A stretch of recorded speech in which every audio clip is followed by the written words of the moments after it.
дете винаги ме привличала амазонската джунгла с нейните богатства на живот и видове.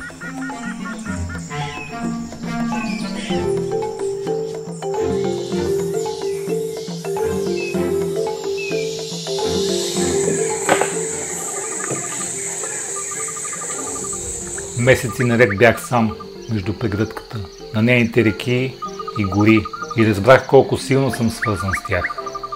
Всеки път дълбоко потъвах в този див свят на девствени гори и реки, обиталище на древни и превъзхождащи ме видове, които ме следваха навсякъде през самотното ми прекосяване на Южна Америка. В рамките на 2 експедиции между 2015 и 2018 година преминах сам повече от 7500 км през амазонската джунгла. От Тихия до Атлантическия океан. Без моторни средства, без помощта на водачи и без оръжие, разчитах сам на себе си и на уменията си от Френския чуждестранен легион, както и на опита ми в дивата природа на Сибир и Азия.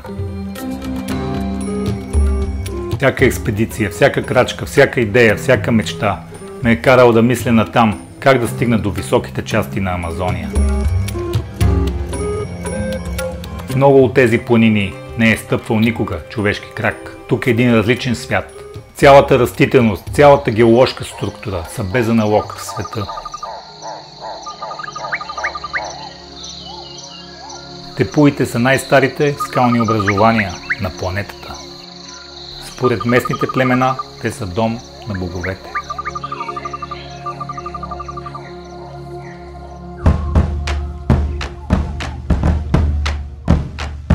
Приключението започна с повече от 24 часа полети до Манауш, столицата на Амазония. Следват 550 км до Рио Негро, до средното течение на реката и градчето Барселос. Стигаме в 3 часа през нощта в Барселос, след 13 часа. И още 400 км по диви притоци. Ще се движим срещу течението на 4 диви непознати реки. Това са общо 1000 км до националния парк Арака, който е сърцето на амазонската джунгла. Това е Тошко, по натура спортист, бивш кикбоксер с 2 деца и в момента работи на летището във Франкфурт. Симо е бизнес човек, много е любопитен и начетен. Винаги подбира пътешествията и своите предизвикателства в живота. И той е най-аклиматизиран в момента, тъй като пристига от Индонезия. Иво е зъботехник със собствен бизнес. Той е запален планинар и също така е колекционер на стари вещи. Румен, моят стар приятел, който живее от 20 години и повече в Манаус, е фотограф, оператор и е артист. Той ми помага в логистиката на соловите ми експедиции тук в Амазония. Валю е мой колега, планински водач и екоактивист. Той е също и кинезитерапевт и роден в Родопите, което е в пълен синхрон с дълбоката му любов към природата.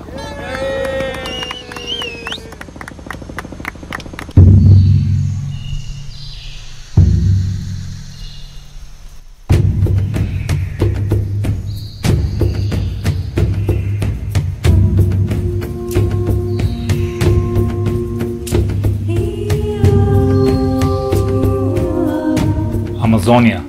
Тя е най-известният биом на планетата, но не всичките й съкровища са все още открити и едно от тях е Сера до Арака. Разположено е в планинския район на амазонската джунгла на границата с Венецуела. Обградено е от 2 милиона хектара първична джунгла, които крият най-дълбоката кварцова пещера и най-високия свободно падащ водопад в Бразилия – Елдорадо. 353 метра.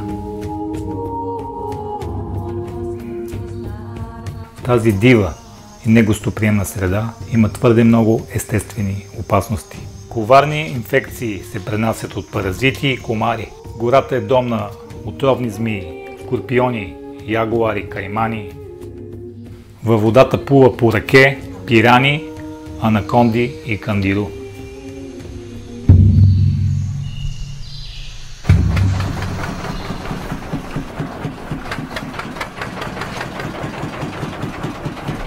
От Барселос тръгваме с малко старо корабче, с една лодка и 3 души екипаж. По пътя качваме индианец на име Лънко и тръгваме към териториите на неговите прадеди.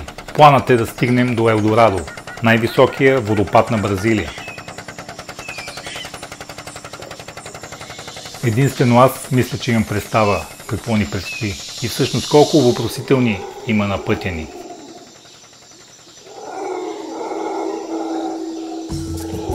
В културата на местните винаги да ти казват каквото искаш да чуеш и никога да не приемат реалността на възникващата ситуация. Така че, за да разделям истината от приказките, винаги съм изправен пред предизвикателство. Разчитам само на себе си и зная, че грандиозният план на джунглата решава вместо мен. И ето, че резултатите не закъсняват. Оказва се, че корабът е твърде малък за нас. Двигателът му е твърде слаб, за да бори теченията на реките насреща и скоростта ни пада до 5 км в час. Те сега правят малкия, отказаха се от големия. Налага се първо да сменим витло, което отрязваме с най-проста ръждясала ножовка преди стъмване. Честта за монтажа се пада на Уиджи, който е най-възрастният от екипажа. Той е повече от 70 годишен и се монтира точно когато започва пира на пираните. Франциско, нашия ловец, вади големи черни пирани, докато Уиджи се гмурка, за да монтира ветлото.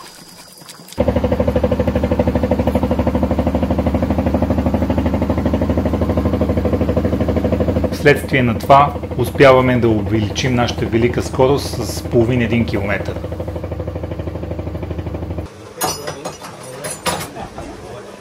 След множество перипети, късене на ремък, блокиране на двигател, се оказва, че нямаме нито един ремък за смяна и се оказва, че не сме взели никакви консумативи. Поне бяха взели най-важното – тяхното желание и силна мотивация да импровизират. При тях всеки проблем се посреща с бурен смях, умуване и после една огромна порция фарофа с риба.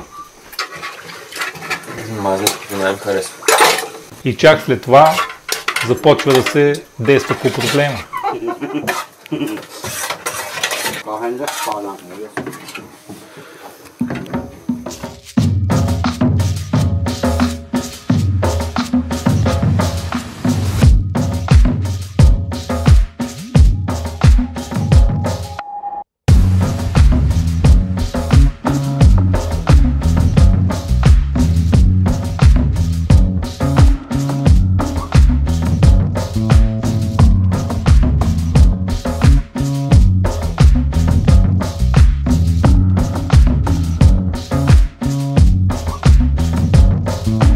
След 5 продължителни дни на непрекъснато пътуване, денем и нощем, стигаме до място в реката, което е толкова тясно, че корабът ни не може да продължи. Време е да скочим с екипировката в лодката на Деко с 6 големи раници и общо 8 човека. Но само след час, по това горещо слънце, ние спираме. Дизел в двигателя е свършил и няма повече, нямаме резерви, нямаме нищо. Ситуацията е абсолютно критична. И до последно не знаем дали ще стигнем. Всичко е на един много тънък косъм. Разбирам от Румен и Деко, че дори на кораба няма никакъв дизел. Става ми ясно, че екипажа въобще не е сметнал правилно нещата.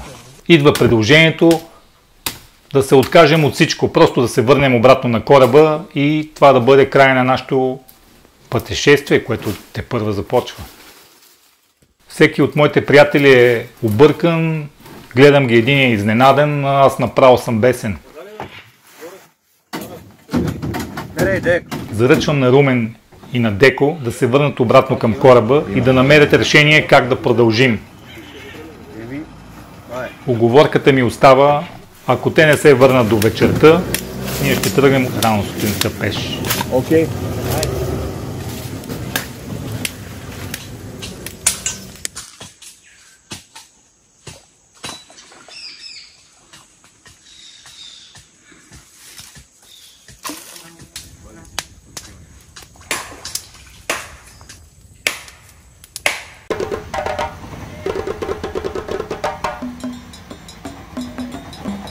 Aí.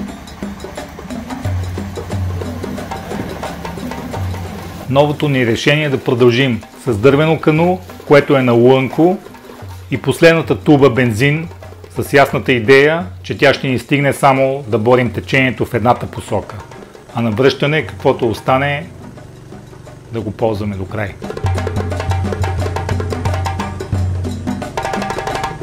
Лодката е силно претоварена и борда е само на 2 см до ръба от водата.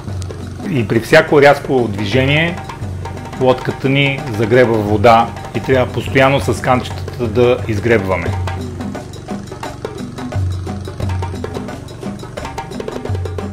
Сега навлизаме в Рубикон. Постоянното силно течение на бързи подводни препятствия, паднали дървета и още не знаем какво друго под нас.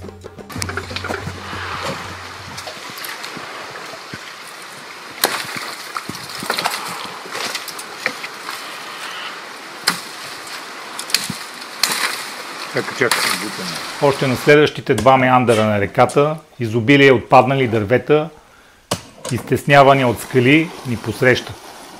След всеки следващ завой препятствията се увеличаваха и насрещното течение ставаше все по-силно. Качи се отзад. Възможностите за маневриране бяха минимални в толкова тясно корито. На всеки 50 или 80 метра трябва да спираме.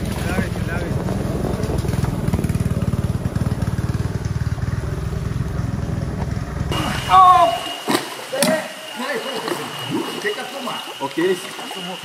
Да.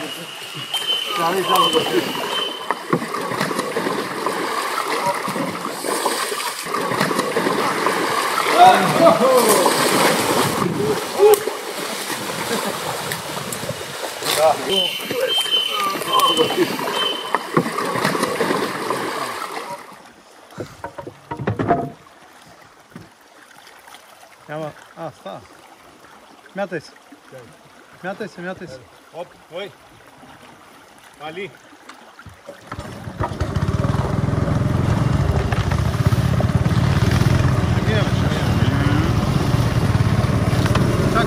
Чакай.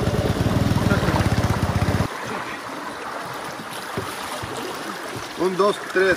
Айде. 1, 2, 3. Дърпай.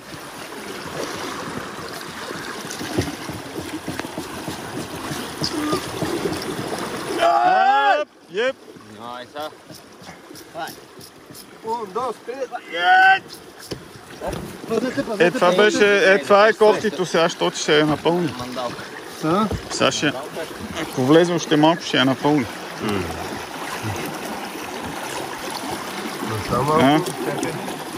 Сим да не останеш там. Ти нищо не прави. Прави ли си?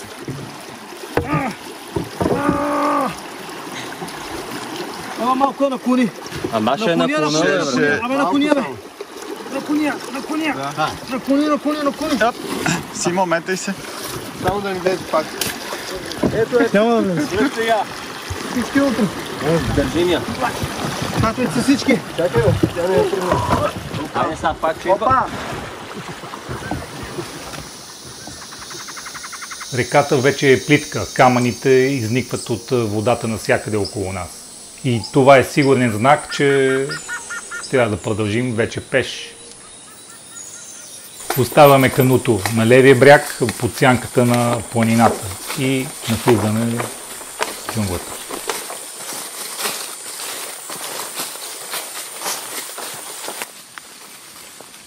Терена започва да става предизвикателен, веднага щом напускаме коритото на реката. Всяка крачка е стискане, хлъзгане, катерене, падане, ставане, тръгване и пак падане. и дишаме тежко в тази абсолютно влажна среда. Трябва да се впиваме в хлъзгавата почва и да се хващаме за лияни, дънери, клони и хръсталаци.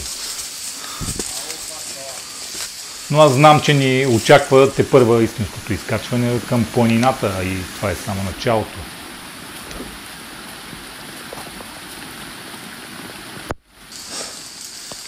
Около 300 метра денивелация нагоре. Стръмно. Остават още толкова през първична джунгла и последната част е вертикална, скали. Ще видим дали ще успеем да се качим по скалите. След един бивак в мократа джунгла, където цяла нощ не спря да вали, на следващия ден продължава играта и натоварянето си казва думата.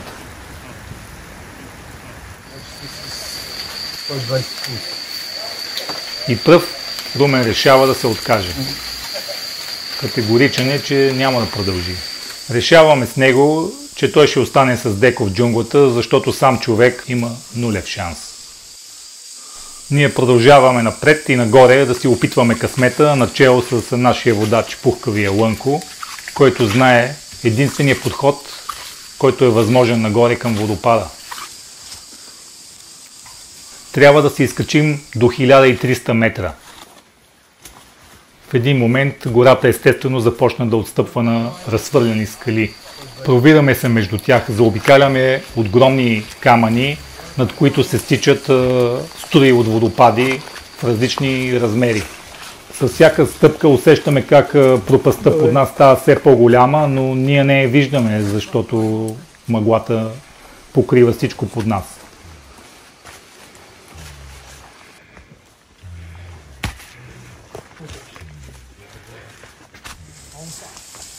Вече сме към отвесната част. 200 метра денивелация ни чака, за да качим платото. Докато се качваме нагоре, осъзнавам, че дори една дума не сме си казали.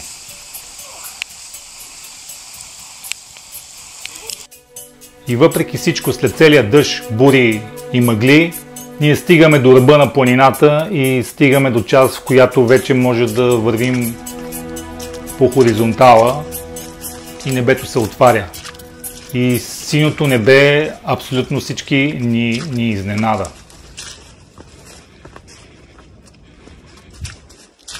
И рязко се появи живот. Над нас прелетя двойка папагали и ара, които изкрякаха шумно. И отсреща се разкри в мъглата втория по големина водопад от ръка. И това беше като някаква награда. Стигнахме платото и в мъглата изплува втория водопад. Ето го тук, Езабаменто. Над 300 метра е. Остават ни километър по платото с вулканични скали, обсипано до нашия водопад, крайната ни точка на пътуването. Кашуера де Елдорадо. Най-високият водопад на Бразилия.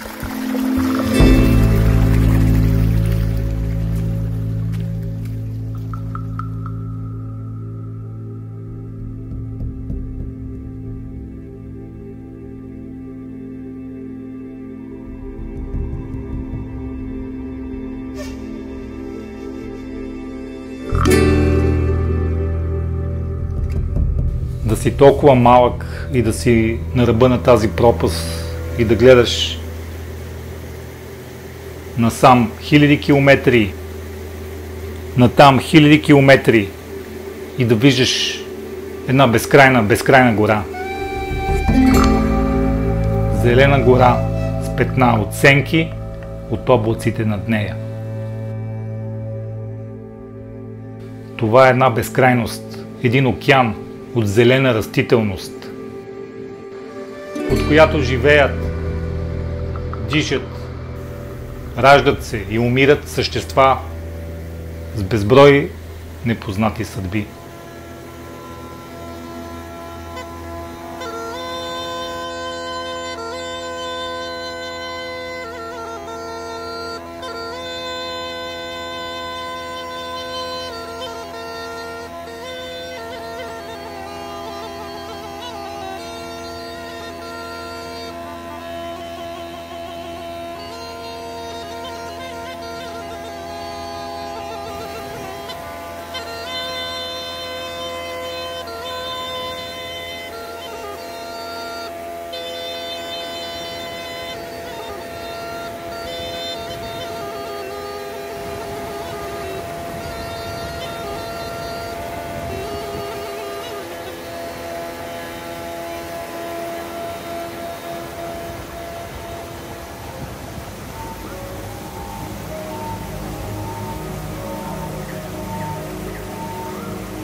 Амазония. Тази жива вселена има връзка с онази вселена горе. Понякога си мечтая Амазония да бъде затворена за всички хора, дори и за местните. Всички те да напуснат горите и реките и заедно с цялата си техника и бокуци да се изнесат от тук. Единствено да останат онези, дивите, безконтактните племена. Тогава всички непознати семена, яйца, прашинки, животни, дървета, растения ще избухнат. Ще се родят видове, които са смятани за изчезнали. И Амазония ще се възобнови. Тази вселена, която е била тук преди хиляди години, дори ще бъде по-жива, по-богата от преди. Защото природата винаги има способността да еволюира. Още и още и още, без предел. Само не трябва да има цивилизовани Homo sapiens.